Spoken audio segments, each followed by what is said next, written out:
सभी को नमस्कार।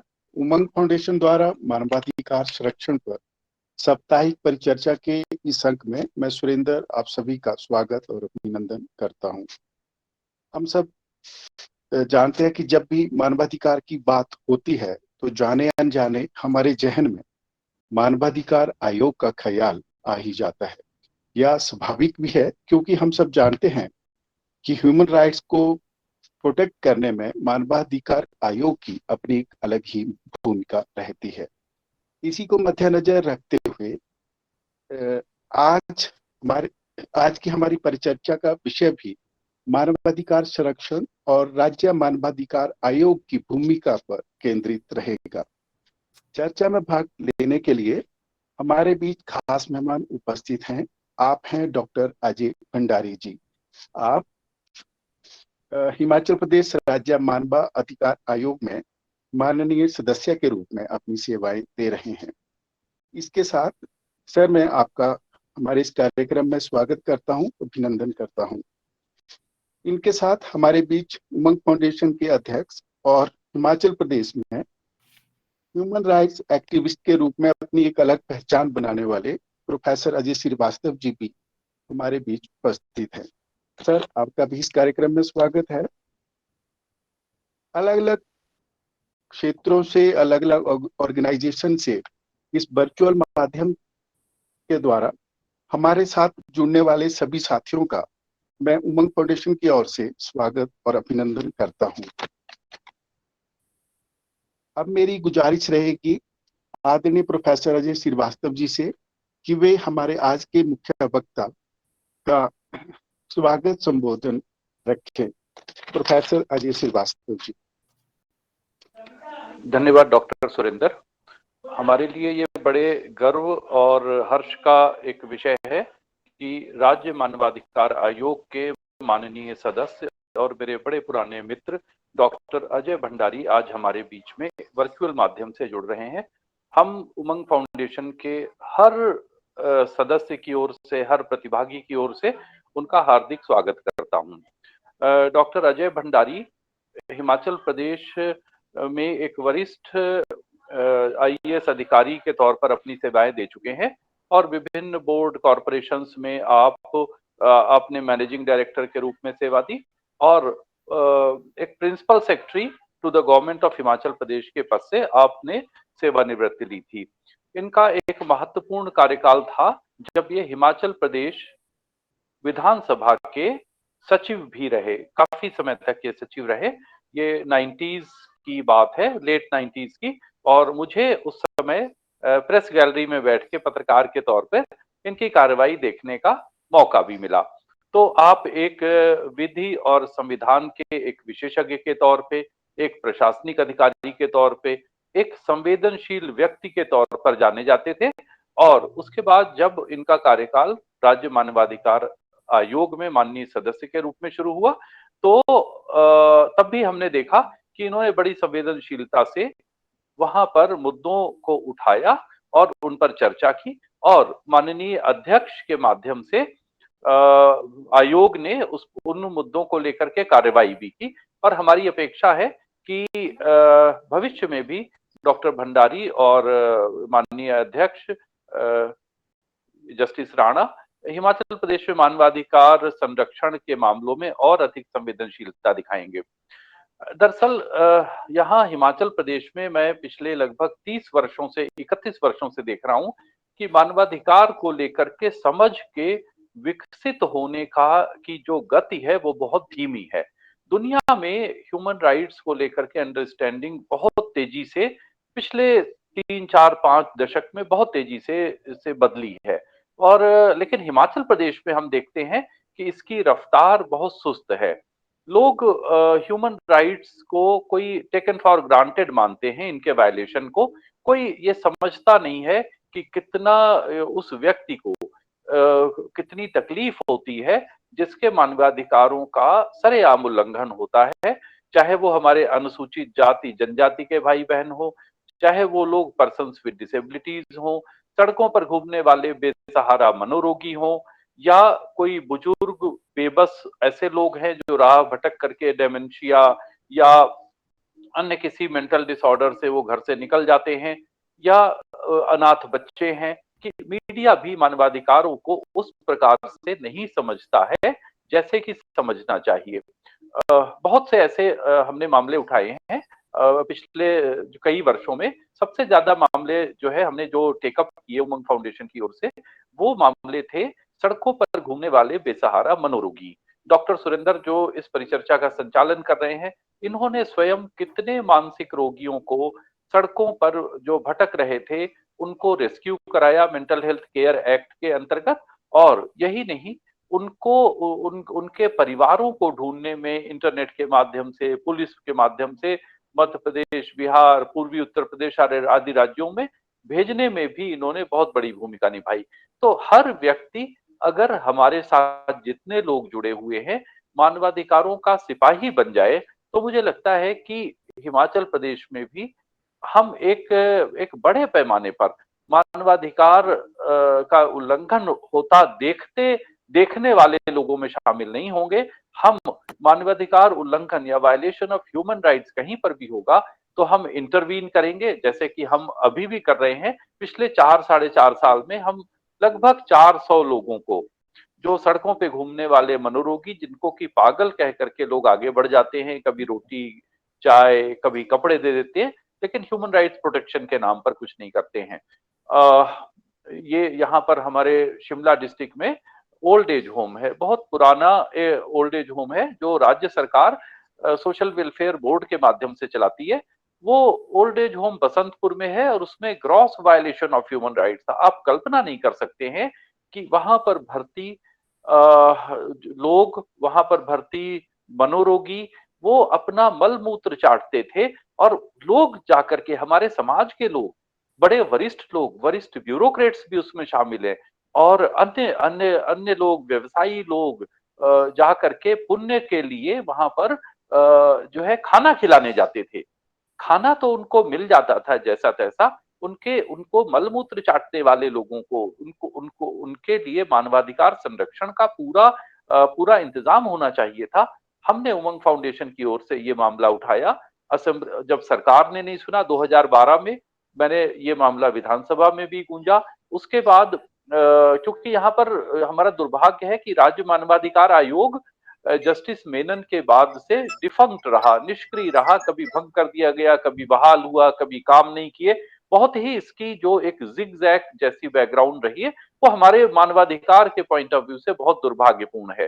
तो उसमें हमने बसंतपुर में फाइनली हाई कोर्ट के माध्यम से बहुत अच्छा जजमेंट आया। मैंने हाई कोर्ट में रिट की थी, लेटर पिटीशन की थी, और वो नया जो है बिल्कुल एक एक एक आधुनिक न सिर्फ बिल्डिंग बनी, बल्कि ह्यूमन राइट्स प्रोटेक्शन का पूरा वहां पर इंतजाम है। ऐसे ही यहाँ जो हमारे मशोबरा में नारी सेवा सदन है, इसमें भी इतना बुरा हाल था कि वो सारा मीडिया में काफी कुछ हाईलाइट होता रहा। और हमारे लिए दुर्भाग्य की एक बात और है कि जिस जुडिशरी पर हम पूरा भरोसा करते हैं, वो लीगल सर्विस अथॉरिटी के मेंबर्स, जिसमें हाई कोर्ट के जजेस भी होते हैं, डिस्ट्रिक्ट कोर्ट के जजेस या चीफ या जो है डिस्ट्रिक्ट एंड सेशन जज भी होते हैं, समय समय पर ऐसे होम्स का, ओल्ड एज होम, नारी सेवा सदन, ढली का स्कूल, टूटीकंडी का जो हमारा आजकल बालिकाश्रम चल रहा है, पहले यहाँ पर जो है ये बॉयज का स्कूल था, हॉस्टल था, सॉरी, इसमें समय समय पर ये लोग जाते हैं। लेकिन ये दूर दूर से देख करके कि कहीं कोई वो मतलब सूचना दे करके जाते हैं, तो वो वहां पर सारी चीजें जो है रफा दफा कर दी जाती हैं, छिपा दी जाती हैं।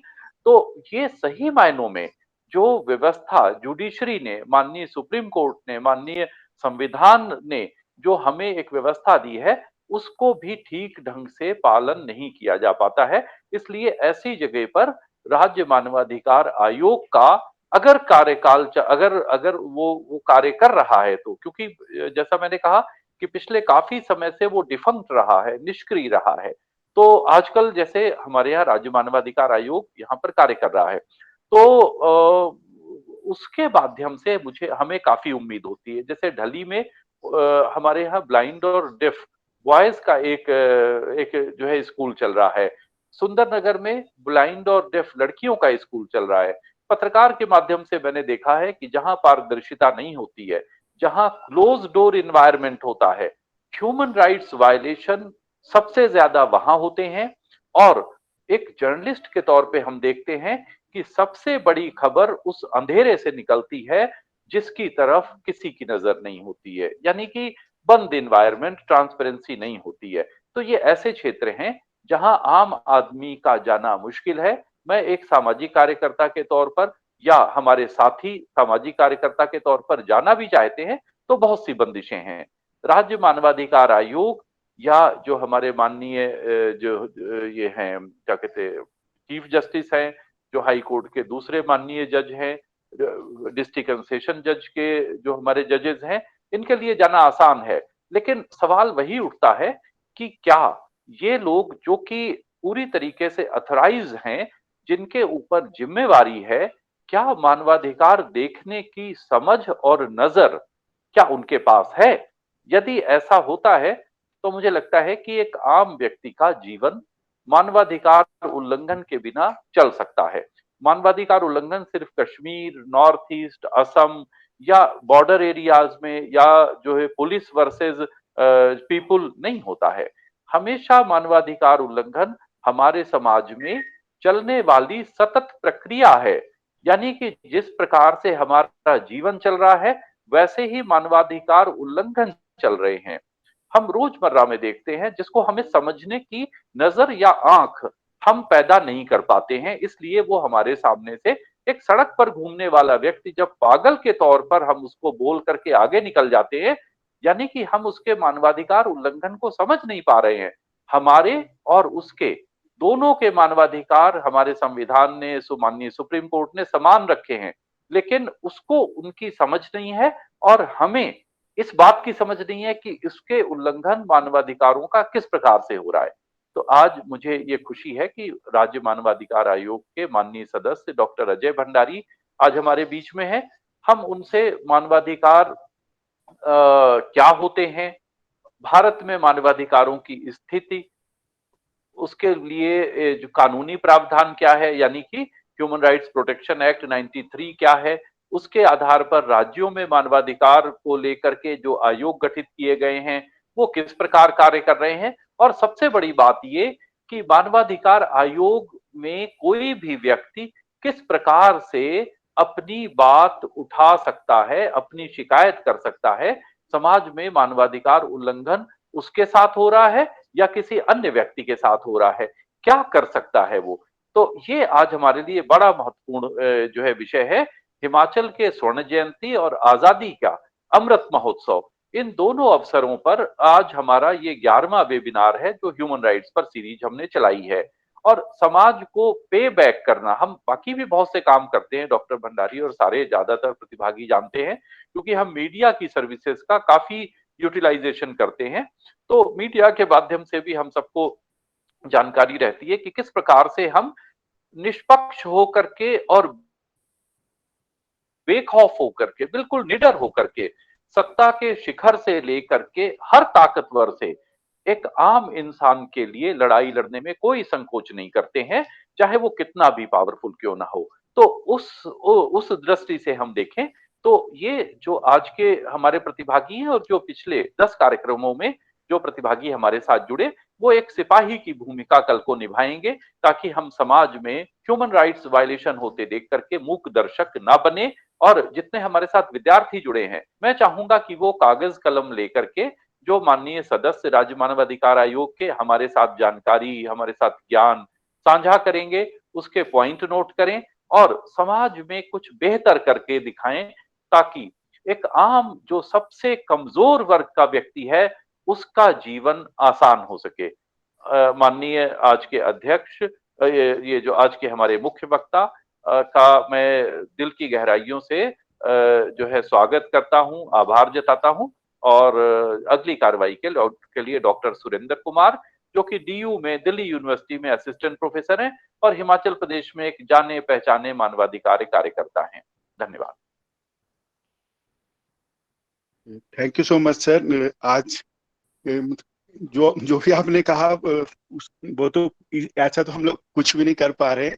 जो थोड़ा बहुत कर पा रहे हैं वो सब आपकी गाइडेंस की वजह से है, कि आपने जो हमारा मार्गदर्शन किया है उसी की बदौलत हम लोग अपना थोड़ा सा कंट्रीब्यूशन सोसाइटी के लिए कर पा रहे हैं। अब मेरा निवेदन रहेगा आज के हमारे मुख्य वक्ता श्री डॉक्टर अजय भंडारी जी से, कि वो हमारा मार्गदर्शन करें। अजय भंडारी जी। धन्यवाद डॉक्टर सुरेंद्र कुमार, और धन्यवाद प्रोफेसर अजय श्रीवास्तव, एक बहुत विस्तृत मानवाधिकार के विश्लेषण और व्याख्यान के लिए। मानवाधिकार के सभी लोगों को, सभी प्रतिभागियों को नमस्कार, गुड इवनिंग। मैं शुरुआत मानवाधिकार के पृष्ठभूमि के बारे में बताऊंगा, और जो हिमाचल में मानवाधिकार आयोग है उसकी इस वक्त कार्यप्रणाली क्या है, और उसका गठन कब हुआ, कैसे हुआ, और मानवाधिकार के बारे में क्या करना अपेक्षित है उसके बारे में थोड़ा शुरू करूंगा। मानवाधिकार एक बड़ा व्यापक अधिकार है जो कि फंडामेंटल राइट से भी बढ़ के आगे है, जिसमें बहुत से अधिकार, बहुत से राइट्स हर व्यक्ति के होते हैं, जैसे right to property, right to health, right to livelihood, employment, right to shelter, right to asylum, social security, और कहीं कोई इनह्यूमन ट्रीटमेंट हो रही हो, कोई वायलेशन हो रही हो, इसके ये सारे जो राइट्स हैं वो ह्यूमन राइट्स में आते हैं। ये फंडामेंटल राइट से भी आगे बढ़ के हैं, उससे भी ज़्यादा विस्तृत हैं। और यदि कोई आदमी, कोई व्यक्ति किसी कानून के तहत किसी बेनिफिट के लिए इंटाइटल्ड है, चाहे वो सोशल सिक्योरिटी का है, सोशल वेलफेयर का है, उसकी कोई वायलेशन हो रही है, वो भी मानवाधिकार के वायलेशन में आता है, या उसकी कोई इम्प्लीमेंटेशन नहीं हो रही है, वो भी मानवाधिकार के उल्लंघन में आता है और उसकी कार्रवाई में लिया जा सकता है। मानवाधिकार के जहाँ तक एक हिस्ट्री की बात है, ये उतना पुराना है जितना कि ह्यूमन सिविलाइजेशन है।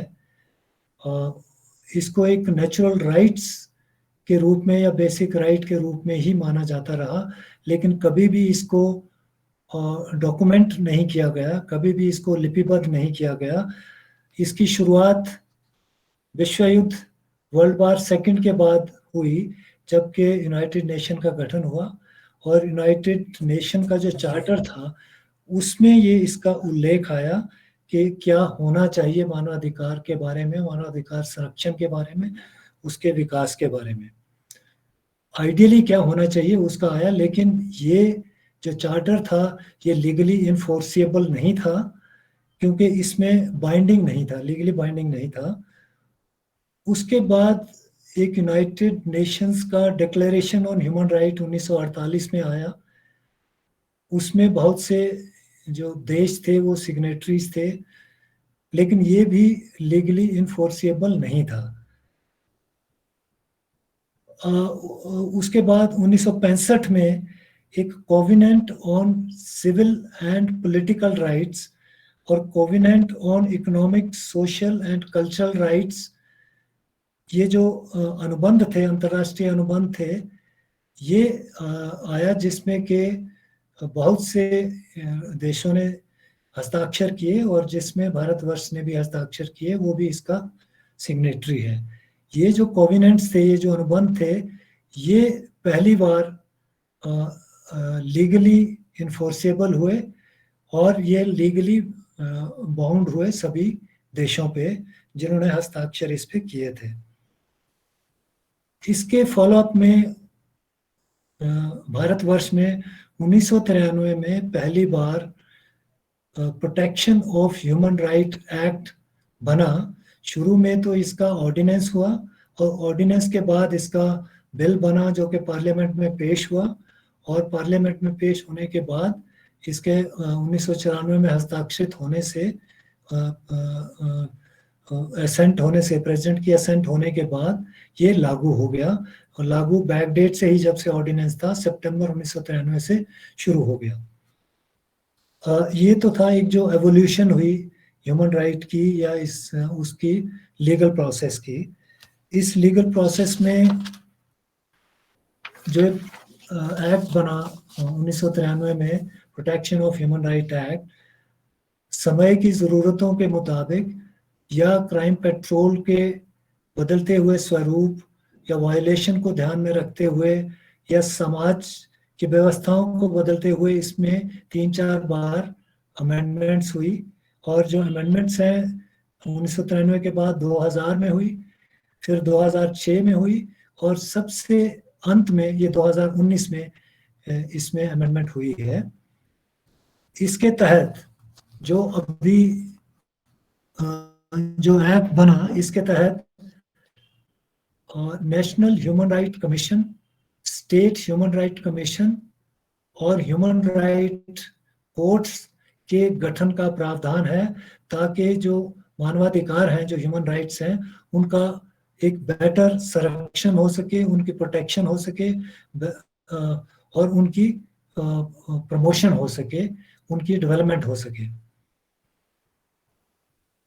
इस प्रक्रिया में जो एक्ट बना, उसका मैं थोड़ी सी पृष्ठभूमि बताना चाहूँगा कि ये इसका स्ट्रक्चर क्या है। जो नेशनल ह्यूमन राइट कमीशन है, उसका कार्यक्षेत्र पूरा देश है, और उसमें एक चेयरमैन होते हैं जो पहले सुप्रीम कोर्ट के रिटायर चीफ जस्टिस होते थे, लेकिन ये 2019 में जब लास्ट अमेंडमेंट हुई तो उसमें सुप्रीम कोर्ट के रिटायर्ड चीफ जस्टिस या सुप्रीम कोर्ट के रिटायर्ड जज भी चेयरमैन हो सकते हैं। तो एक उसमें चेयरमैन होता है और 2 रिटायर्ड जजेस होते हैं, एक सुप्रीम कोर्ट का जज होता है और एक हाई कोर्ट का रिटायर्ड चीफ जस्टिस उसके मेंबर होते हैं। इसके अलावा 3 ऐसे मेंबर होते हैं जिनको ह्यूमन राइट, मानवाधिकार के नॉलेज या प्रैक्टिकल एक्सपीरियंस हो। तो कुल मिला के एक चेयरमैन और 5 मेंबर होते हैं जो इस वक्त गठित हैं, और इसके जो चेयरमैन हैं इस वक्त वो जस्टिस अरुण कुमार मिश्रा हैं।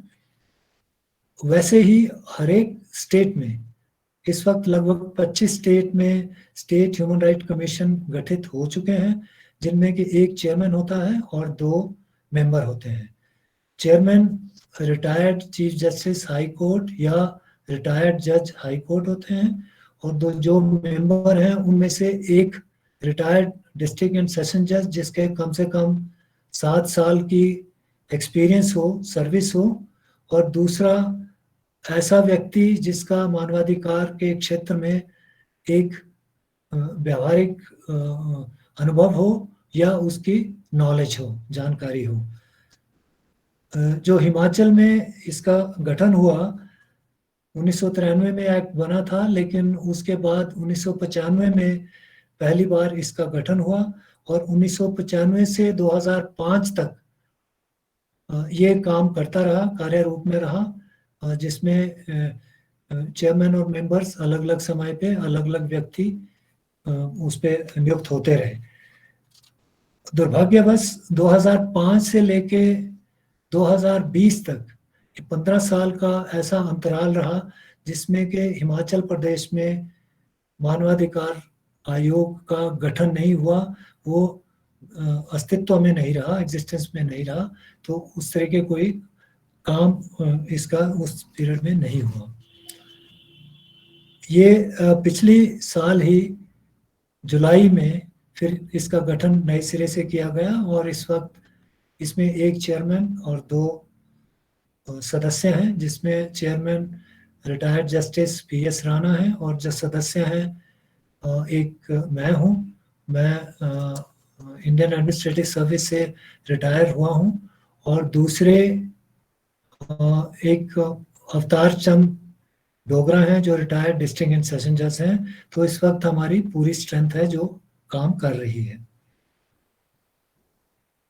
इसका जहां तक एक्ट के अनुसार क्या function national human right commission या स्टेट ह्यूमन राइट कमीशन के हैं, क्या कार्यप्रणाली होगी, क्या फंक्शन होगा। इसके फंक्शन जो एक्ट है उसके सेक्शन 12 में दिए हुए हैं कि ये कमीशन किसी भी मानवाधिकार उल्लंघन के बारे में इंक्वायरी करेगा या उसके बारे में इन्वेस्टिगेशन करेगा और उस पे कार्रवाई करने के बाद अपनी रिकमेंडेशन देगा। लेकिन जो रिकमेंडेशन या फाइंडिंग्स है इसकी, वो एडजुडिकेटर हैं, वो बाइंडिंग है, गवर्नमेंट पे बाइंडिंग है या जो गवर्नमेंट की अथॉरिटीज हैं उन पे बाइंडिंग है। और जो भी इसके आदेश होते हैं, जो नेशनल ह्यूमन राइट कमीशन या स्टेट ह्यूमन राइट कमीशन के, उन पे 1 महीने के अंदर सरकार को या संबंधित संस्था को उस पर कार्रवाई करनी होती है और अपना कार्रवाई report, action taken report commission को देनी होती है।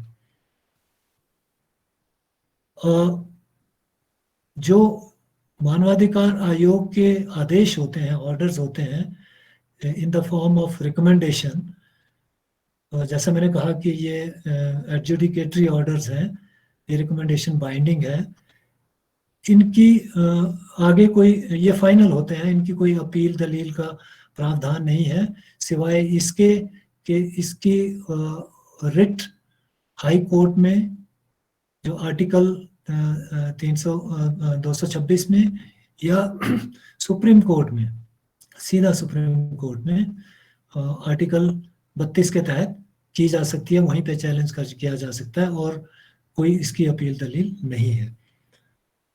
जो function national human right commission या स्टेट ह्यूमन राइट कमीशन ने करने हैं, उसमें ये विजिट और इंस्पेक्शंस भी हैं विभिन्न संस्थानों की, जैसे जेल है, रिफॉर्म्स हाउस हैं, वृद्धाश्रम हैं, बाल आश्रम्स हैं, इस तरीके के जो भी लेबर हॉस्टल्स हैं, इवन जो जहाँ पे इसके अलावा जो पीडीएस के सिस्टम्स हैं, वो उनकी जो है वो इंस्पेक्शंस वगैरह की जा सकती हैं।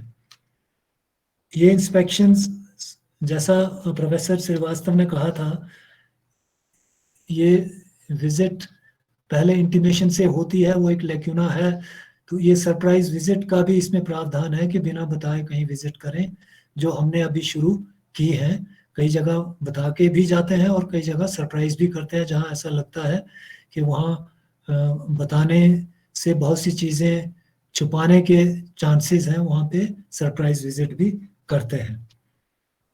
इसके अलावा जो कानून है, जो एग्जिस्टिंग कानून है या जो सेफ गार्ड है सरकार की तरफ से, उनके बारे में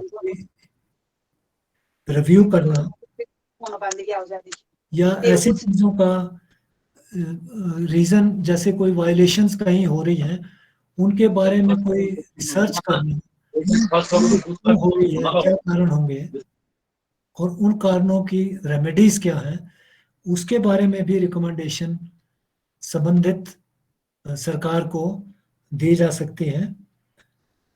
तो ये इंस्पेक्शंस हैं, रिव्यूज़ हैं, रिसर्च हैं, अवेयरनेस और पब्लिसिटी है, ये भी कमीशन के कार्यक्षेत्र में है कि वो अवेयरनेस के कैंपेन चलाएं, सेमिनार्स करें, कॉन्फ्रेंसेस करें, मीडिया के थ्रू, एनजीओज के थ्रू इनका अवेयरनेस कैंपेन चलाएं, पब्लिसिटी करें। और जो एनजीओज हैं जो इस फील्ड में हैं, उनके एफर्ट्स को इनकरेज करना भी ह्यूमन राइट कमीशंस का एक कर्तव्य है और इसमें प्रावधान है उसका। और इसके अलावा मानवाधिकार के संरक्षण या संवर्धन से संबंधित कोई भी और कार्यवाही या रिकमेंडेशन हो तो वो ये कमीशन कर सकते हैं। इनका कानून के तहत प्रोसीजर क्या होगा, जैसा मैंने कहा कि एक इसमें इंक्वायरीज का भी है, इन्वेस्टिगेशन का भी प्रावधान है, और उसके बाद डिसीजन का प्रावधान है। तो ये जहाँ तक अब मैं सीधा हिमाचल प्रदेश के स्टेट ह्यूमन राइट कमीशन पे आऊँगा कि इस वक्त इसका ढांचा क्या है, वो मैंने आपको शुरू में बता दिया। और इसमें इस वक्त कार्य प्रणाली क्या है, प्रक्रिया क्या है, और क्या हम लोग कर रहे हैं, और क्या हम इसमें अपेक्षित, क्या हमारे से अपेक्षित है, वो बताना चाहूँगा। जैसा मैंने पृष्ठभूमि में बताया कि 95 से 2005 तक state human right commission Himachal Pradesh में कार्यरत रहा, लेकिन 2005 से 2020 तक, जुलाई 2020 तक अस्तित्व में नहीं रहा। उसके बाद अस्तित्व में आया, अब कार्यप्रणाली कार्य हमने शुरू किया है। और इसमें जो एक तो शिकायत करने का प्रावधान है कि जहाँ कहीं मानवाधिकार का उल्लंघन हो रहा है या मानवाधिकार से संबंधित कोई बात है, वो पिटीशन, जो कंप्लेंट है, कंप्लेंट के माध्यम से मानवाधिकार को भेजी जा सकती है हिमाचल प्रदेश के शिमला स्थित मानवाधिकार आयोग को।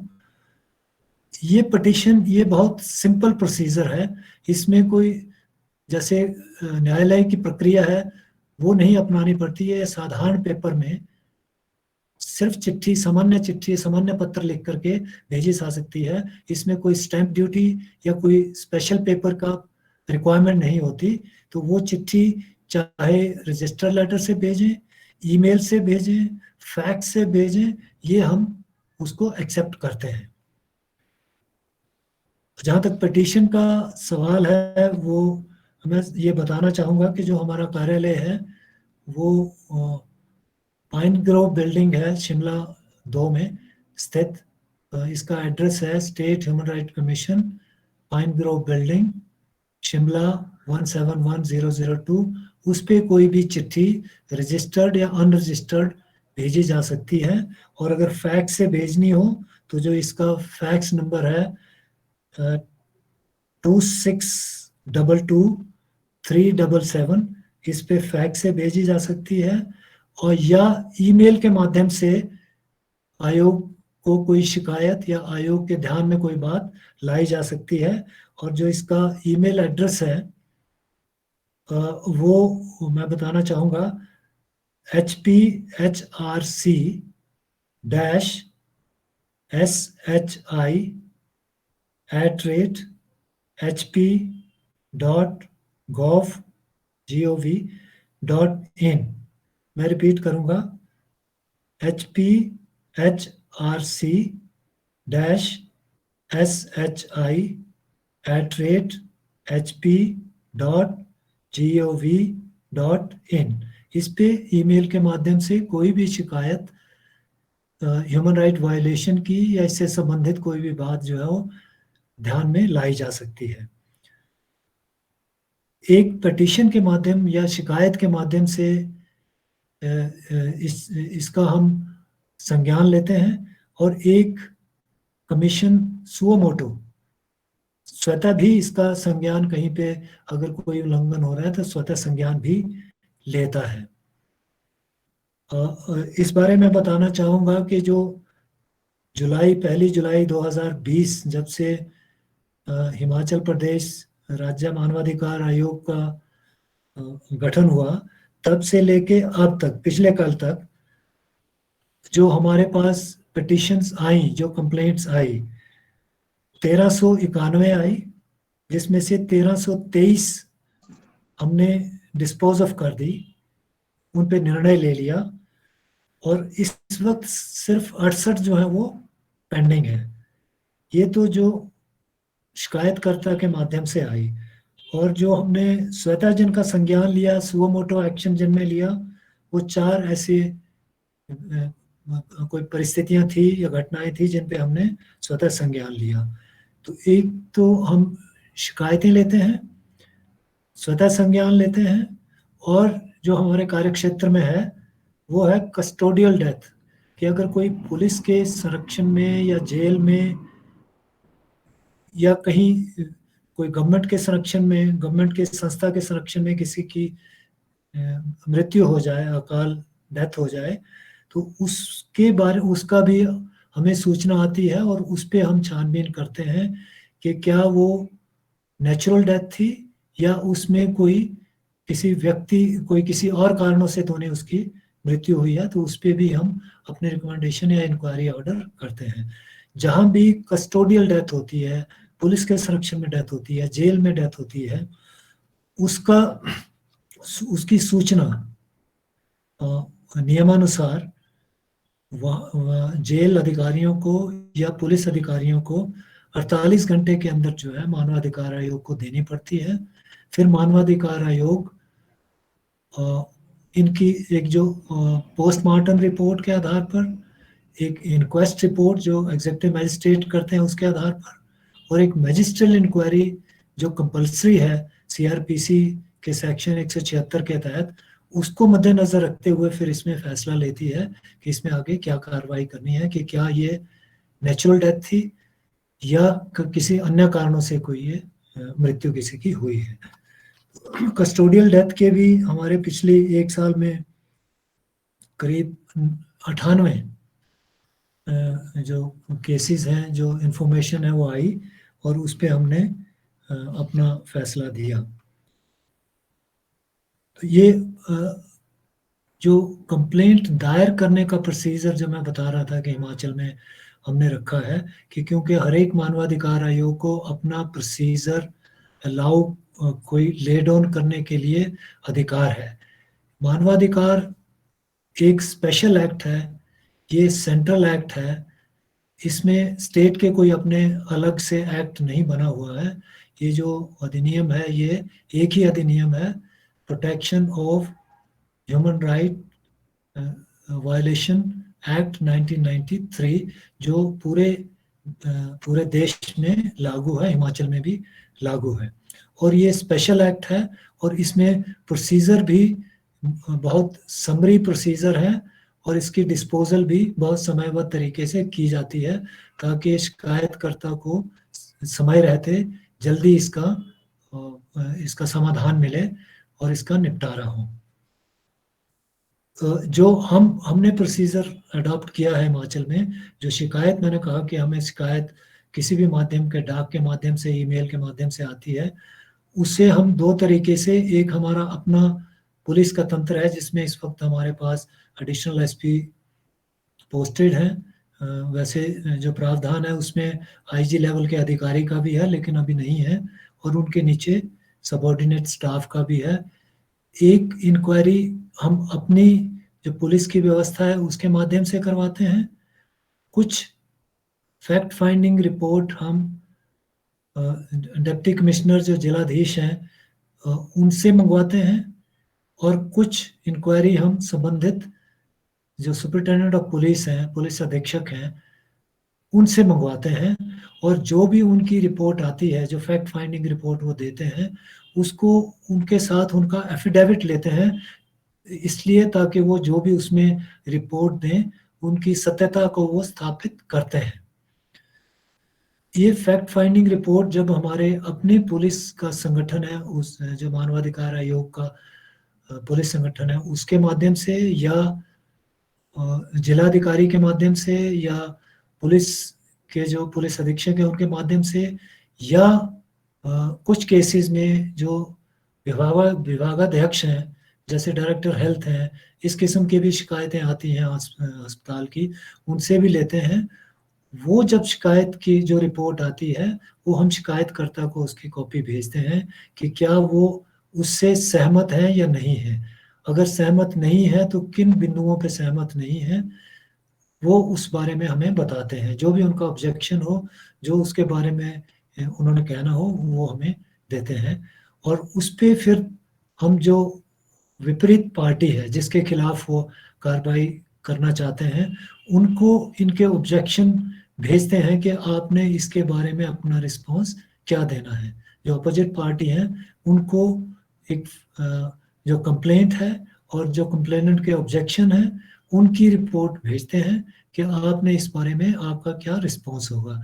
ये प्लीडिंग जब पूरी हो जाती है उसके बाद हम एविडेंस लेते हैं, और एविडेंस लेने की प्रक्रिया हमने रखी है वो हम एफिडेविट के माध्यम से ही लेते हैं। उसमें गवाहों को बुलाते नहीं हैं, सिर्फ वो उनसे एफिडेविट लेते हैं कि कंप्लेनेंट अपने हक में क्या एविडेंस देना चाहता है, वो एफिडेविट सबमिट करता है। और अगर जो अपोजिट पार्टी है, जो रिस्पोंडेंट है, वो क्या उसमें अपना रिस्पॉन्स देते हैं, उसमें वो क्या एविडेंस देते हैं, तो ये जब हमारे पास पूरा एविडेंस आ जाता है, पूरी गवाहियाँ आ जाती हैं, उस पर फिर बहस सुन के अपना फैसला देते हैं।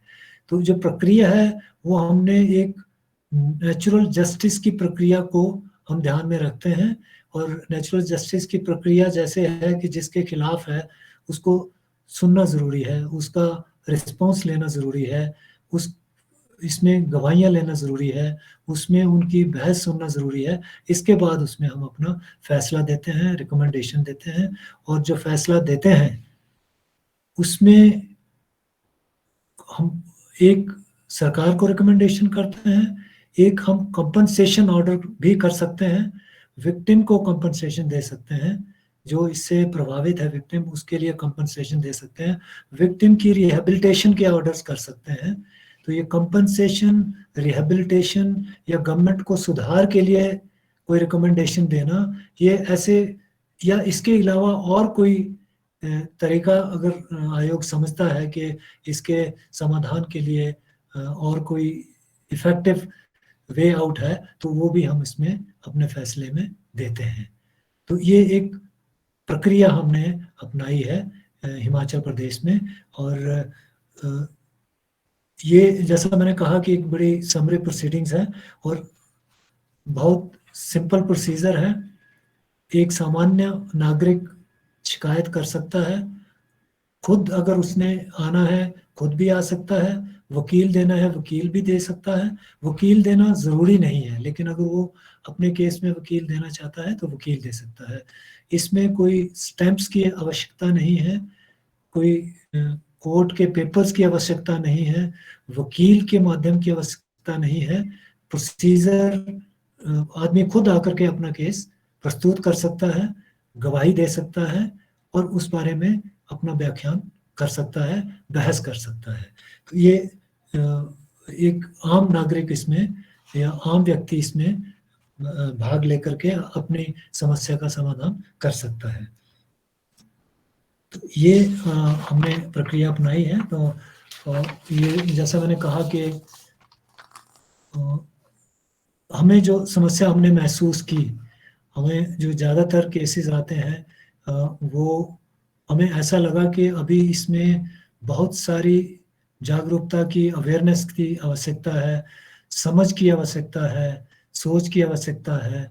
बहुत से लोग अभी ये नहीं समझ पाते कि मानवाधिकार क्या है, उनके अधिकार क्या हैं जो मानवाधिकार आयोग से जिनका समाधान हो सकता है, उसके बारे में उनको अभी क्लैरिटी नहीं है। और बहुत से जो डिस्प्यूट है जो उनके अब जो हमारे पास जो ज़्यादा केसेस आ रहे हैं, फैमिली डिस्प्यूट के ज़्यादा केसेस आ जाते हैं, प्रॉपर्टी डिस्प्यूट के केसेस ज़्यादा आ जाते हैं और कोई सर्विस मैटर्स के आ जाते हैं। तो जो असली ह्यूमन राइट वायलेशन के हैं वो केसेस कम आ रहे हैं। वो थोड़ा सा एक चिंता का विषय है। वो शायद इसलिए कि अभी लोगों को पता नहीं है, मालूम नहीं है, जिसमें जागरूकता की आवश्यकता है। जागरूकता में सभी का योगदान आवश्यक है, जिसमें मीडिया का बहुत ज़्यादा योगदान है, सरकार का भी बहुत ज़्यादा, या सरकार की जो एजेंसियां हैं, सरकार के जो ऑर्गन्स हैं, उनका भी बहुत ज़्यादा रोल है कि वो कितना इस बारे में जानकारी लोगों तक पहुंचाते हैं। पंचायत हैं, जो स्वायत्त संस्थाएं हैं, कमेटीज़ हैं, या जो जनप्रतिनिधि हैं, उनका बहुत ज़्यादा रोल है। एनजीओज़ हैं, एनजीओज़ का बहुत ज़्यादा रोल है। जैसे बहुत से एनजीओज़ बहुत अच्छा काम कर रहे हैं। आप सभी को जैसे मालूम भी है और बताया भी गया कि उमंग फाउंडेशन है, एक बहुत ही उम्दा, बहुत ही अच्छा, बहुत ही आउटस्टैंडिंग एक कार्य इस क्षेत्र में कर रहे हैं। तो एक अवेकनिंग की आवश्यकता है, जो लोगों को समझने की कि ह्यूमन राइट वायलेशन है। और दूसरा एक झिझक है कि हम जैसा होता है कि कोर्ट के मसलों में, पुलिस के मसलों में क्यों फंसे, एक आम एक झिझक है। तो उस झिझक को थोड़ा दूर करना है, और उसी के लिए ये एक स्पेशल एक्ट बना है, मानवाधिकार संरक्षण का जो अधिनियम बना है।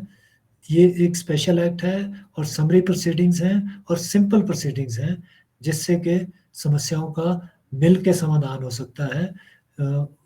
मानवाधिकार आयोग उसका एक माध्यम है, लेकिन जो इसके असली कार्यकर्ता हैं या असली जो इसमें प्रतिभागी हैं वो जनरल पब्लिक या सिटीजन या सोसाइटी है। तो ये मैं थोड़ा सा इसमें बताना चाहता था। और जहाँ तक ये इस एक्ट की बात है, जो protection of state human right act है, एक बहुत ही अच्छा, बहुत ही प्रगतिशील अधिनियम है। इसमें सिर्फ एक अभी कमी है जिसके लिए सरकार को कुछ सोचना है, चाहे वो सेंट्रल गवर्नमेंट है या स्टेट गवर्नमेंट है, कि इसमें जो आदेश ह्यूमन राइट कमीशन करती है, नेशनल ह्यूमन राइट कमीशन या स्टेट ह्यूमन राइट कमीशन, उसको वो किसी के माध्यम से फिर इम्प्लीमेंट करती है, चाहे वो गवर्नमेंट के माध्यम से करे, या अगर नहीं गवर्नमेंट करती है तो उसको एक रेफरेंस कमीशन को जो है हाई कोर्ट को या सुप्रीम कोर्ट को करना पड़ता है कि इस ऑर्डर को बाय वे ऑफ रिट या by way of any other order इसको इम्प्लीमेंट कराएं। तो उसके लिए भी एक जूझना पड़ता है। तो एक आवश्यकता है इसमें और फर्दर अमेंडमेंट की, जो इसमें कमी है कि जो इसके आदेश हों, जो रिकमेंडेशन हो, उसको इम्प्लीमेंट करने के या एग्जीक्यूट करने के अधिकार भी आयोग को ही हों, जिस बारे में अभी चिंतन चला है, कार्रवाई आगे चल रही है। तो मैं इतना बताता हुआ ये बताना चाहूँगा कि एक जहाँ तक मानवाधिकार है ये, और या स्टेट ह्यूमन राइट कमीशन है, ये एक गवर्नमेंट की एक जो कॉन्स्टिट्यूशनल ऑब्लिगेशन है कि स्टेट ह्यूमन राइट कमीशन की प्रोटेक्शन के लिए या प्रमोशन के लिए उसमें एक बहुत बड़ा प्रतिभागी है, और इसमें एक बहुत बड़ा रोल समाज का है, सिटीजन्स का है, और ख़ास तौर पे जो युवा वर्ग हैं उनका है। वो मैं इसलिए कह रहा हूँ क्योंकि एक युवा वर्ग जिनमें एक जोश है, एक आइडियलिज्म की एक स्टेज होती है जिसमें वो अच्छा करना चाहते हैं, समाज को कुछ देना चाहते हैं, समाज के लिए कुछ करना चाहते हैं, उनमें एक जज्बा होता है।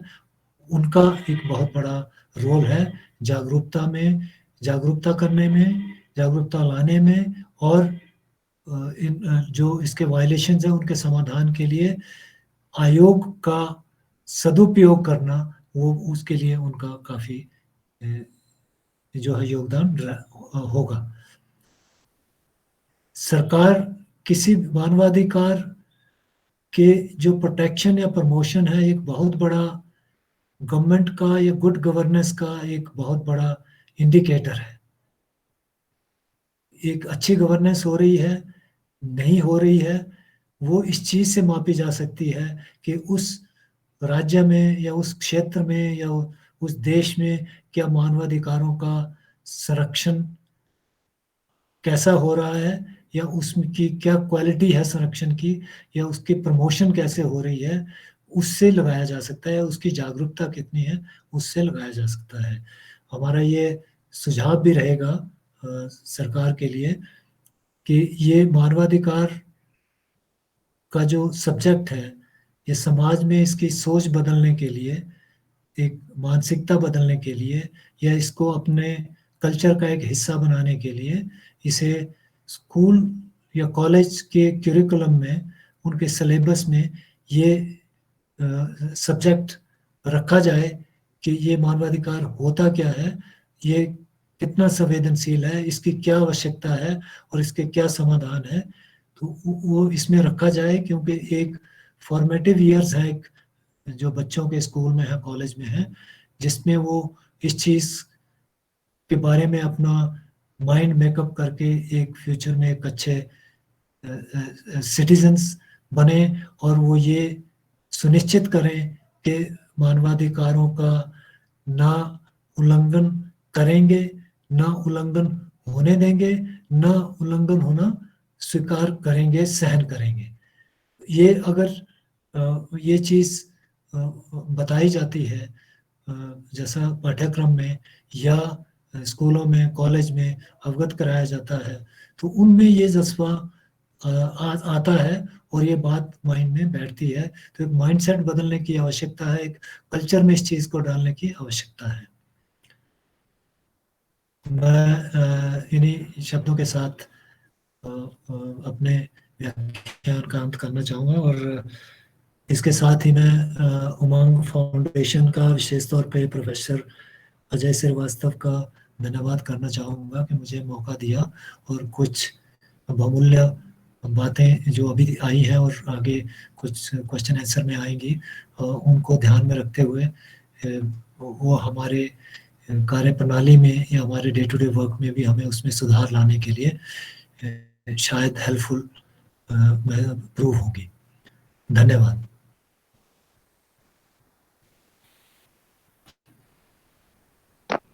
धन्यवाद सर। अभी हमारे काफी जितने भी प्रतिभागी है उनके माइंड में कुछ क्वेश्चन चल रहे होंगे, तो उन सभी से मेरी रिक्वेस्ट रहेगी कि सर से आप अपने जो भी प्रश्न है वो आप पूछ सकते हैं। जी, वेलकम।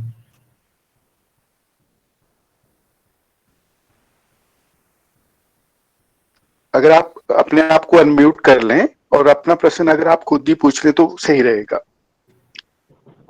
सर आपको आवाज आ रही है सर? हाँ, आ रही। हाँ जी सर। सर नमस्कार सर।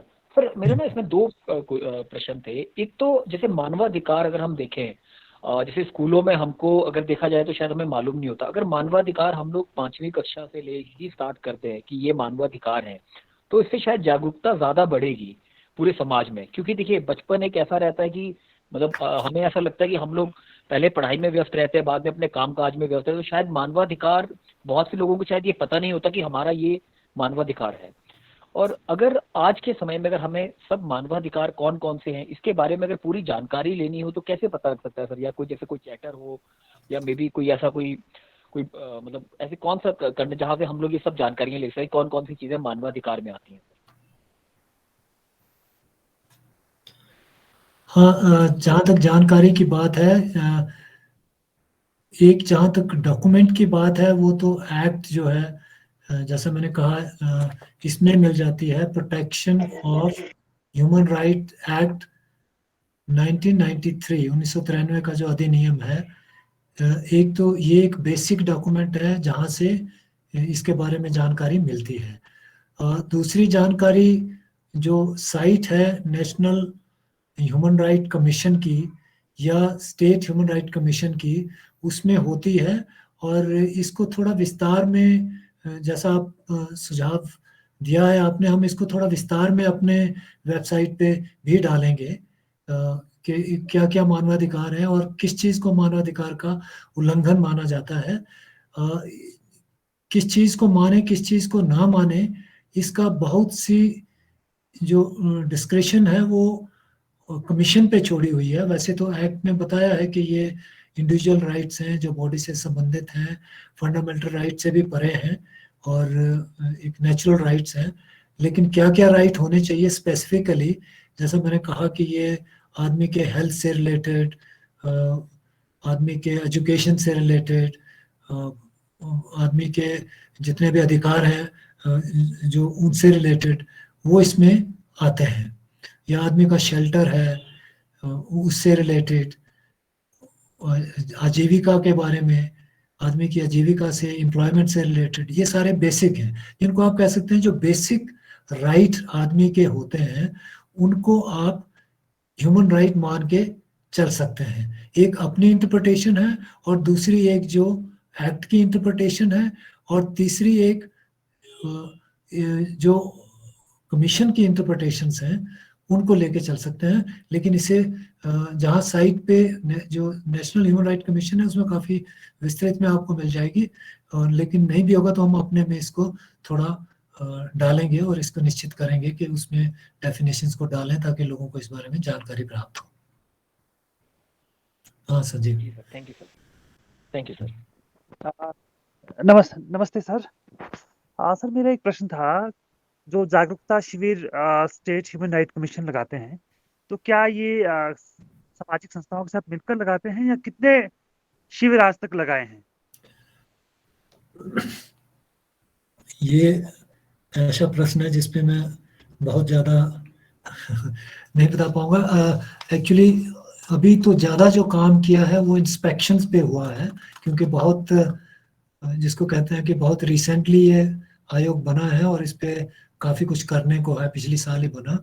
जागरूकता शिविर बहुत ज़्यादा नहीं हुए हैं, और जो करने हैं वो एनजीओस के कोऑपरेशन से, कोलैबोरेशन से होने का प्रावधान है और होने ही उनके माध्यम से चाहिए।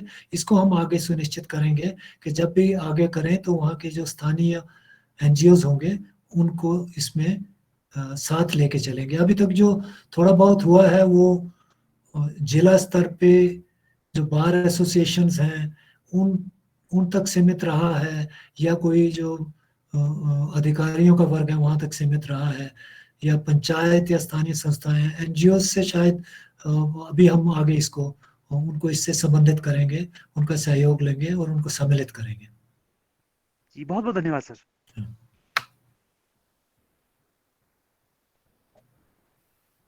नमस्कार सर। नमस्कार जी। सर मेरा एक सवाल है, जैसे हिमाचल में बहुत सारे ऐसे प्राइवेट कॉलेजेस हैं जहाँ पे अभी कल भी एक न्यूज़ लगी थी ये अमर उजाला में कि जो प्राइवेट कॉलेजेस में असिस्टेंट प्रोफेसर्स काम कर रहे हैं तो उनको एक नाम मात्र वेतन और भत्तों के नाम पे तो कुछ भी नहीं दिया जा रहा है। तो मैं सर आपसे एक सिंपल सा क्वेश्चन पूछना चाहूँगा कि क्या हम अपने भत्ते और ये वेतन के लिए क्या आयोग में कंप्लेंट कर सकते हैं? एक जो ह्यूमन राइट की एक पहले मैं आपको डेफिनेशन बता दूं कि जो इस एक्ट में बताई है वो है जी सर। कि any right relating to life, liberty, equality and dignity, जो कॉन्स्टिट्यूशन में प्रोवाइडेड है या जो इंटरनेशनल कोवेनेंट है, जो अनुबंध पत्र हैं अंतर्राष्ट्रीय, उनमें जिनका प्रावधान है वो सारे इसमें कवर होते हैं। तो मोटे तौर पे जैसा पहले भी प्रश्न हुआ था कि मानवाधिकार है क्या, तो ये जो भी कोई इक्वालिटी से रिलेटेड और डिग्निटी से रिलेटेड है वो सारे जो हैं वो मानवाधिकार में आते हैं। तो कहीं अगर ऐसा डिस्क्रिमिनेशन है तो उसको आप जो आप मानवाधिकार आयोग से के साथ आप उसको टेकअप कर सकते हैं। Thank you sir. Thank you.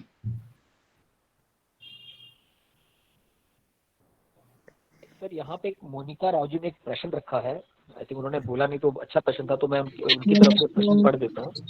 Sir उनका, मोनिका राव जी ने लिखा था, मानवाधिकार के बारे में लोगों को अवगत कराने और जागरूक करने के लिए विभिन्न शिक्षित संस्थानों के साथ साथ ग्रामीण स्तर पर भी कार्य किए जाए तो बेहतर होगा। सबसे ज्यादा जरूरत ग्रामीण इलाकों में है क्योंकि विद्यार्थी वर्ग भी इसी संदर्भ में ज्ञान रखता है। पंचायत स्तर पर आयोग द्वारा कार्यक्रम आयोजित किए जाने चाहिए ताकि सब अपने अधिकारों के संरक्षण के लिए जान पाए और आगे आए। बहुत ही अच्छा सुझाव है और बहुत ही व्यवहारिक सुझाव है। जागरूकता लाने का सबसे बड़ा इसका सफलता तभी होगी जब हम इसको एक गांव से, एक गांव की इकाई से शुरू करेंगे, स्कूलों से शुरू करेंगे, एक बेस जहाँ पे है वहाँ से शुरू करेंगे, तभी इसका अच्छी अवेयरनेस होगी। क्योंकि जो उल्लंघन है मानवाधिकारों का वो गांव स्तर पे भी है, इंटीरियर्स में भी है और पिछड़े क्षेत्रों में भी है और पिछड़े वर्गों में भी है। तो ये बहुत ही उम्दा, बहुत ही अच्छा, बहुत ही प्रैक्टिकल सुझाव है। हम इसके बारे में, इसको ध्यान में रखेंगे और इस पे बारे में आगे कार्रवाई करेंगे। जी धन्यवाद सर। जी। सर इसमें इनके सुझाव से ना एक सुझाव और थोड़ा दिमाग में भी आया था। जैसे अगर आप देखेंगे हमारे जैसे पहले कई बार वाहनों पे या कई होर्डिंग्स पे लिखा रहता था जैसे हम दो हमारे दो, या उस टाइप के मतलब जो सुझाव रहते हैं उस टाइप में अगर मानवाधिकार के कुछ जो बेसिक चीज़ है अगर इस तरह से अवेयरनेस हम जगह जगह, जैसे भी होर्डिंग्स गवर्नमेंट बहुत सा इन्वेस्टमेंट होर्डिंग्स पे भी करती है, अगर जगह जगह लगाया जाए तो शायद उससे भी कुछ फर्क पड़ेगा सर सब लोगों को। ये जो पोस्टर्स और होर्डिंग की बात आपने कही, ये बिल्कुल बिल्कुल सही कही कि ये एक पोस्टर्स और माध्यम, जो चीज़ आंखों से देखी जाती है वो जल्दी प्रभाव करती है, और बार बार देखी जाती है उसका प्रभाव ज़्यादा होता है। तो ये बिल्कुल आपकी बात ठीक है, इसको भी ध्यान में रखेंगे, इस पर कार्रवाई करेंगे। बहुत बहुत धन्यवाद सर।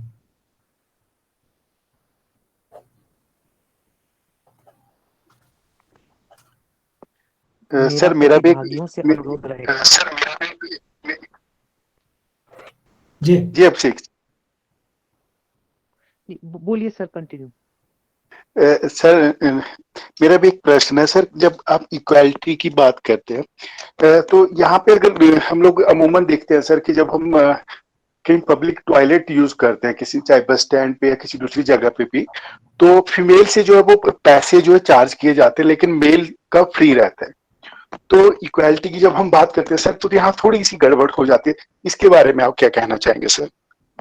ये बिल्कुल ठीक कह रहे हैं आप कि जो इक्वालिटी अक्रॉस द बोर्ड है, वैसे कि ये बात आपकी ठीक है। वैसे तो ये एक किसी भी सरकार का ये दायित्व है कि वो जो सिविक अमेनिटीज हैं वो फ्री ऑफ कॉस्ट दें।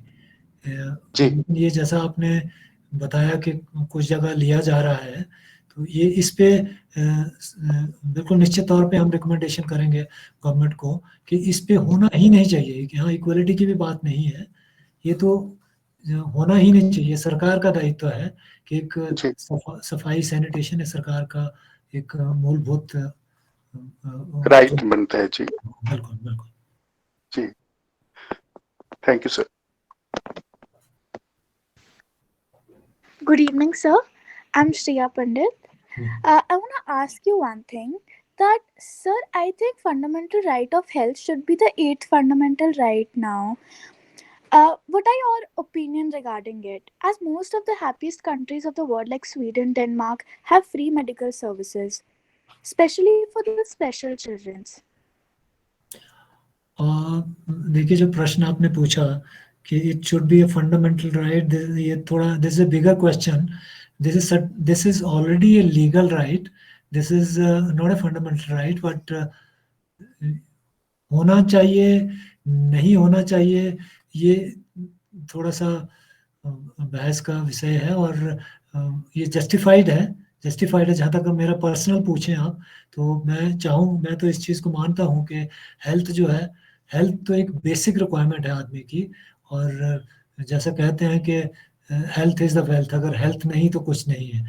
और ये ज़्यादा चीज़ें महसूस होती हैं जैसे जैसे जो आदमी हेल्थ से वंचित होते हैं, चाहे वो डिसेबल हैं या ओल्ड एज हैं, वहाँ उनको महसूस होता है कि हेल्थ की क्या इम्पोर्टेंस है। तो ये फंडामेंटल राइट होना चाहिए, एक पक्ष है। पर्सनली मैं इसके फेवर में हूँ, लेकिन ये एक बहुत बड़ा विषय है जो नेशनल लेवल का, एक राष्ट्रीय स्तर पे इस पे बहस की आवश्यकता है, इस पे कार्रवाई की आवश्यकता है। Thank you, sir. Thank you for your opinion. I was just thinking for doing a research on this topic, as most of the family member treat the special child not like equally because they doesn't have free medical services. So it would be better if it would be provided. Thank you for your opinion, sir.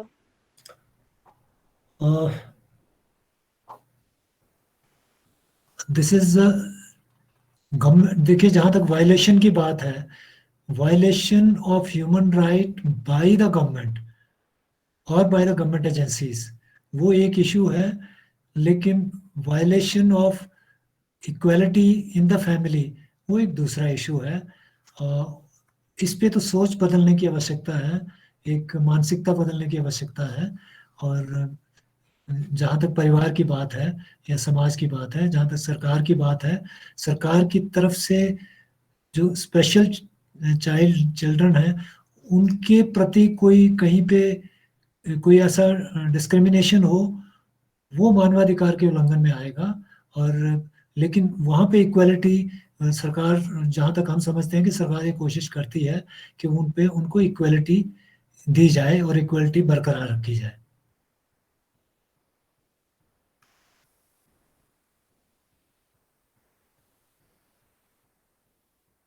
Yes please.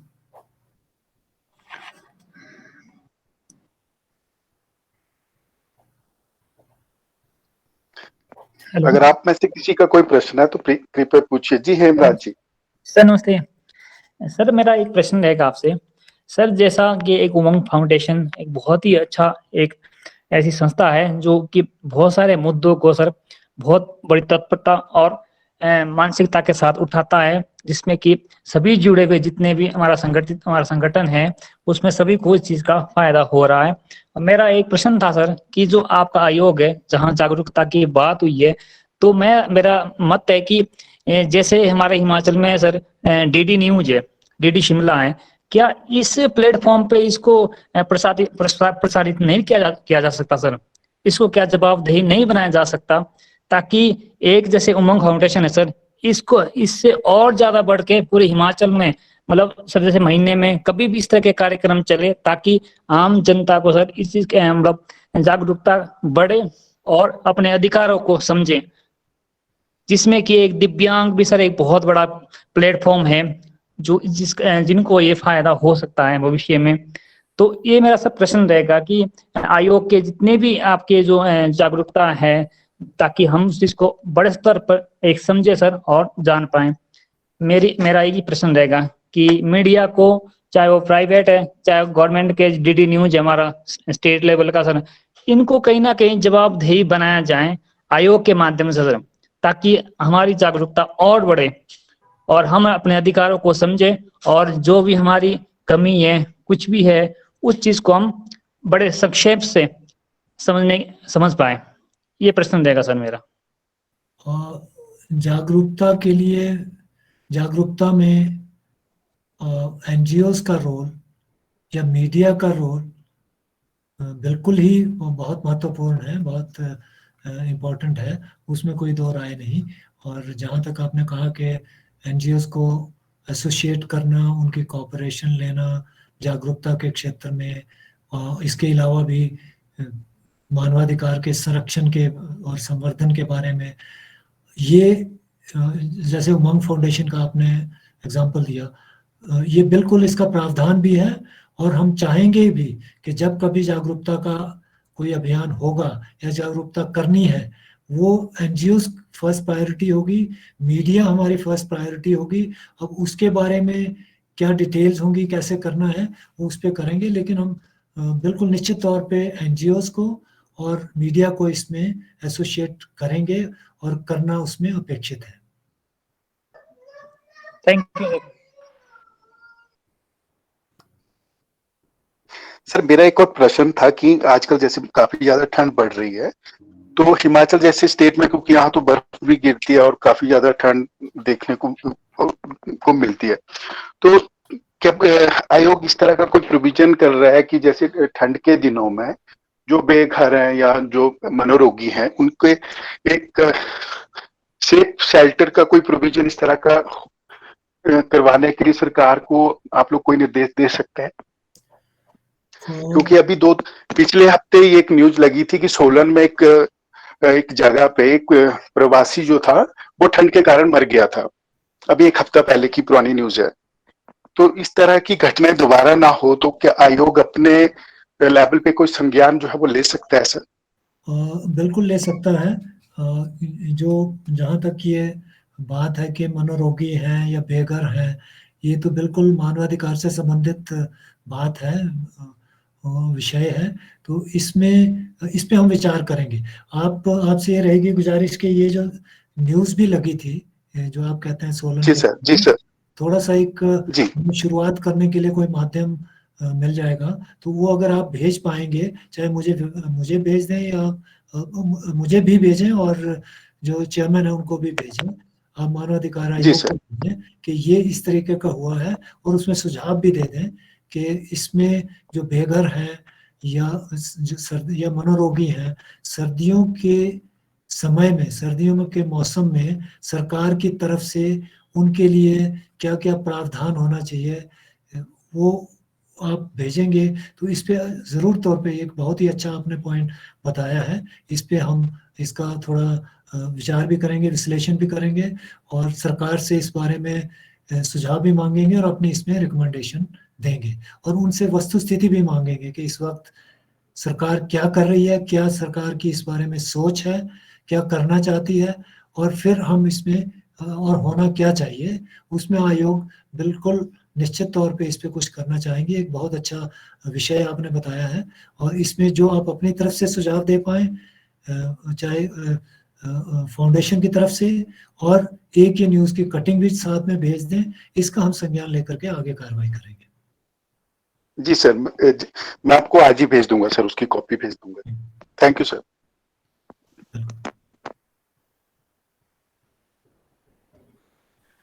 अगर किसी का कोई प्रश्न है तो कृपया भी आप पूछ सकते हैं।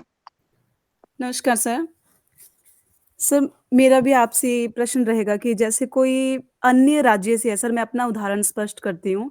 जैसे सर मैं आंध्र प्रदेश से हूँ और मैंने यहाँ हिमाचल में शादी की है, तो यहाँ पे सर पंचायत स्तर पे जो है मेरा नाम ये लोग दर्ज नहीं कर रहे हैं, और कारण ये बता रहे हैं कि आपको जो है आंध्रा से जन्म प्रमाण पत्र या फिर वहाँ का स्थायी निवासी जो प्रमाण पत्र रहता है, वो दोनों चीजें लानी पड़ेगी, उसके बाद ही हम आपका जो है यहाँ नाम दर्ज कर सकते हैं। तो इसके चलते सर मुझे अपने जो टेस्ट वगैरह भरने होते हैं सर, उसमें भी प्रॉब्लम आ रही है मेरे, और कोई डॉक्यूमेंट नहीं बन पा रहे हैं इस वजह से। तो सर मैं थोड़ा सा इसमें स्पष्ट करना चाहूंगा, क्योंकि मोनिका राव हैं आंध्र प्रदेश की, और बिलासपुर में ही इनका जन्म हुआ है, डिस्ट्रिक्ट बिलासपुर हिमाचल प्रदेश में, और सारी शिक्षा पहली कक्षा से लेकर के और यूनिवर्सिटी एजुकेशन तक इनकी हिमाचल से हुई है। लेकिन चूंकि ये लोग किराए के मकान में रहते रहे डिस्ट्रिक्ट बिलासपुर शहर के आसपास के ही, तो इनके पास कोई बोनाफाइड हिमाचली का दस्तावेज नहीं है। लेकिन पहली कक्षा से लेकर के अभी तक की इनकी एज, मुझे लगता है कि यूनिवर्सिटी से इन्होंने जो है एमए किया है, 23-24 के आसपास होगी। तो यानी कि ये बचपन से लेकर के यहाँ रही है, लेकिन इनके पास कोई दस्तावेज नहीं है यहाँ के मूल निवासी होने का या बोनाफाइड होने का।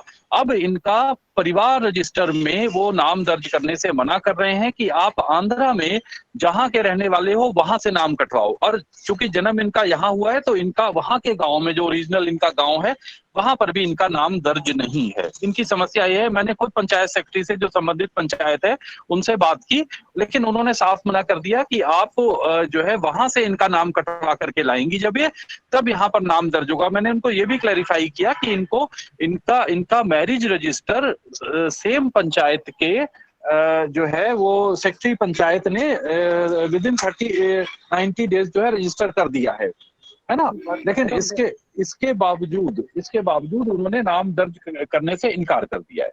ये इनकी समस्या है।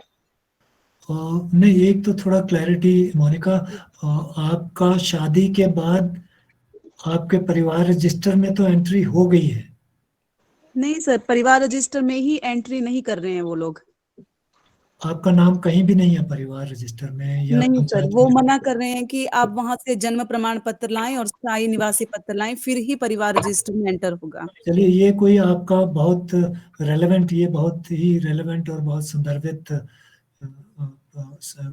ये विषय है। आपसे मैं ये रहेगा निवेदन कि आप मानवाधिकार आयोग को हमें आप चिट्ठी लिख के ये अपनी पूरी समस्या भेजें, इसका हम निवारण करेंगे। चाहे आप डायरेक्ट भेजें, चाहे उमंग फाउंडेशन के माध्यम से भेजें। श्रीवास्तव जी, आप देख लें अगर आप अपने माध्यम से भेजना चाहते हैं, लेकिन इनकी तरफ से आना जरूरी है, उसको आप फॉरवर्ड कर दें। बिल्कुल ठीक है, बिल्कुल ठीक है। दरअसल इनका यहाँ पर नाम कभी दर्ज ही नहीं हुआ। जैसे नेपाली लोग हैं, नेपाली भी जब यहाँ पर रहते हैं और 2-3 पीढ़ी से रह रहे हैं, लेकिन परिवार रजिस्टर में उनके नाम दर्ज नहीं होते क्योंकि ये नेपाली हैं। ये लोग आंध्रा के हैं, परिवार रजिस्टर में गांव के इनका नाम इसलिए नहीं ये दर्ज हुआ क्योंकि ये इनके पिताजी बाहर से आकर के यहाँ पर 30-40 साल पहले कभी रहना शुरू किया था। तो चूंकि इनका यहाँ पर भी कोई डॉक्यूमेंट नहीं है और इस बच्चे का डॉक्यूमेंट आंध्रा में भी नहीं है, क्योंकि इसका जन्म हुआ और पूरी शिक्षा हिमाचल में ही हुई। तो ये इनसे अभी जल्दी से जल्दी मैं इनसे एक लेटर लेकर के और आपको एक फॉरवर्डिंग लेटर लगा करके रिक्वेस्ट लेटर आपके पास भेजता हूँ। उसमें थोड़ा विस्तृत ब्यौरा भी भेज दें, जैसा आपने बताया कि बिल्कुल बिल्कुल जन्म के बिल्कुल बारे बिल्कुल में, बिल्कुल यहाँ रहने के बारे में, शादी के बारे में, और कोई अगर सपोर्टिंग डॉक्यूमेंट जी हो जी जैसे बिल्कुल ठीक है, और सारे प्रमाण भी उसमें लगा देंगे कि किस प्रकार से इनकी किस प्रकार से आधार इनकी कार्ड शिक्षा है। यहाँ हुई है, सारे सर्टिफिकेट डॉक्यूमेंट लगा देंगे। हाँ बिल्कुल, आधार कार्ड भी है इसके पास, वोटर आईडी भी है। वो है। और जब जन्म हुआ उसका तो नहीं, कहीं जन्म के रजिस्ट्रेशन का हॉस्पिटल में या कहीं का हो? सर ये आंध्रा का मिल जाएगा, आंध्रा का मिल जाएगा सर। अच्छा, चलिए, जो जो डॉक्यूमेंट आपके पास हैं और आपके पति के जो डॉक्यूमेंट होंगे वो आप भेज देना कि वो यहाँ के स्थायी निवासी हैं। जी जी। ये आप खुद अपनी एप्लीकेशन बना के फाउंडेशन के माध्यम से, फाउंडेशन के माध्यम से भिजवा दें। जी बिल्कुल सर, ओके, धन्यवाद सर। जी जी। अगर अभी भी किसी का कोई प्रश्न है तो आप पूछ सकते हैं, नहीं तो हम लोग प्रोग्राम को समाप्त करने की ओर बढ़ते हैं।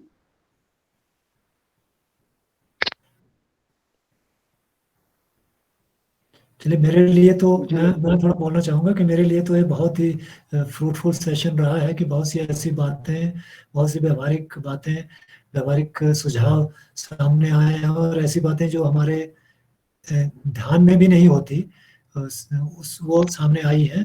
और बहुत सी चीज़ें इस वक्त हम दिमाग में भी वर्क कर रही हैं कि हमें क्या करना चाहिए और आगे कैसे इसको, आयोग को कैसे आगे और मोर रेलेवेंट बना सकें, उसमें कार्रवाई करेंगे। मेरी तरफ से श्रीवास्तव जी का, उमंग फाउंडेशन का और आप सभी लोगों का बहुत बहुत धन्यवाद।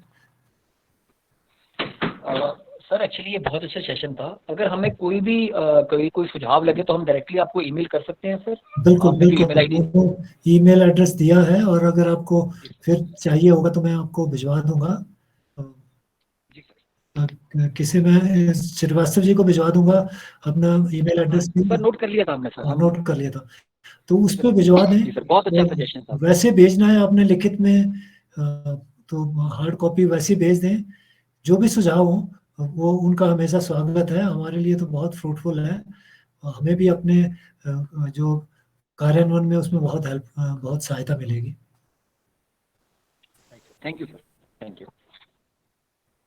Thank you sir. अब मेरा निवेदन रहेगा उदय वर्मा जी से कि वो आज के इस प्रोग्राम का धन्यवाद ज्ञापन प्रस्तुत करें। उदय वर्मा जी। धन्यवाद सर। सभी को नमस्कार, मैं उदय वर्मा। आजादी के ये डॉक्टर सुरेंद्र, मैं उदय वर्मा का थोड़ा सा परिचय करा दूं। उदय वर्मा, उदय वर्मा एक सेकंड में तुम्हारा सिर्फ परिचय कराऊंगा। ये उदय वर्मा है, बिल्कुल युवा हैं, संजौली कॉलेज के ये विद्यार्थी हैं और बीए कर रहे हैं, लेकिन ये टेक्निकली इतने स्ट्रांग है कि हमें पूरी टेक्निकल सपोर्ट देते हैं। हमारा पोस्टर बनाना, हमें यूट्यूब पर जो है अपलोड करना, उमंग फाउंडेशन के कोई भी कार्यक्रम, अभी जैसे जो राज्यपाल का कार्यक्रम था यूनिवर्सिटी में, उसको इन्होंने फेसबुक लाइव किया। यानी कि एक टैलेंटेड व्यक्ति, एक टैलेंटेड युवा हैं और मानवाधिकारों में भी इनकी गहरी दिलचस्पी है। ऐसे युवा जब सामने आते हैं तो सिर्फ उमंग फाउंडेशन ही नहीं, हमारा समाज और ज्यादा जागरूक होता है और ज्यादा हम मजबूती से समाज के काम कर पाते हैं। धन्यवाद। अब Uday Varma. Thank you sir. आजादी के अमृत महोत्सव पर उमंग फाउंडेशन द्वारा मानवाधिकार संरक्षण पर साप्ताहिक परिचर्चा के इस 11वें भाग, जिसका विषय था मानवाधिकार संरक्षण में राज्य मानवाधिकार आयोग की भूमिका, के सफल आयोजन पर मैं आज के कार्यक्रम के मुख्य वक्ता डॉक्टर अजय भंडारी जी, जो कि हिमाचल प्रदेश राज्य मानवाधिकार आयोग के सदस्य हैं, का उमंग फाउंडेशन की ओर से हार्दिक धन्यवाद करता हूं। मैं धन्यवाद करना चाहूंगा उमंग फाउंडेशन के अध्यक्ष व संस्थापक श्री अजय श्रीवास्तव जी का, जिनके अथक प्रयासों से यह साप्ताहिक परिचर्चा श्रृंखला समाज में मानवाधिकारों के प्रति लोगों को जागरूक करने के अपने लक्ष्य पर सफलतापूर्वक अग्रसर है। मैं धन्यवाद करना चाहूँगा आज के कार्यक्रम के संचालक डॉक्टर सुरेंद्र कुमार जी का तथा अभिषेक भागड़ा जी। मैं धन्यवाद करता हूँ विनोद शर्मा जी का, संजीव शर्मा जी, सवीना जहां जी और मुकेश कुमार जी का, जिनके महत्वपूर्ण सहयोग के द्वारा ही यह परिचर्चा सफल हो पाती है। अंत में मैं धन्यवाद करता हूं देश व प्रदेश के विभिन्न क्षेत्रों से हमारे साथ जुड़े सभी श्रोताओं का। मैं आशा करता हूं कि यह परिचर्चा श्रृंखला मानवाधिकारों के प्रति जागरूकता लाने में आप सभी के लिए एक महत्वपूर्ण भूमिका अदा करेगी। इस साप्ताहिक परिचर्चा श्रृंखला के सभी भाग आप उमंग फाउंडेशन के YouTube चैनल पर देख सकते हैं, इसलिए आप सभी से निवेदन है कि हमारे YouTube चैनल को सब्सक्राइब कर लें तथा वीडियोस को अधिक से अधिक शेयर करें, ताकि मानवाधिकार संरक्षण की इस पहल में हम अधिक से अधिक लोगों को जागरूक कर सकें। हमारे YouTube चैनल का लिंक आपको चैट बॉक्स में मिल जाएगा। इस कार्यक्रम को सफल बनाने के लिए एक बार पुनः आप सभी का बहुत बहुत धन्यवाद। जी धन्यवाद, नमस्कार।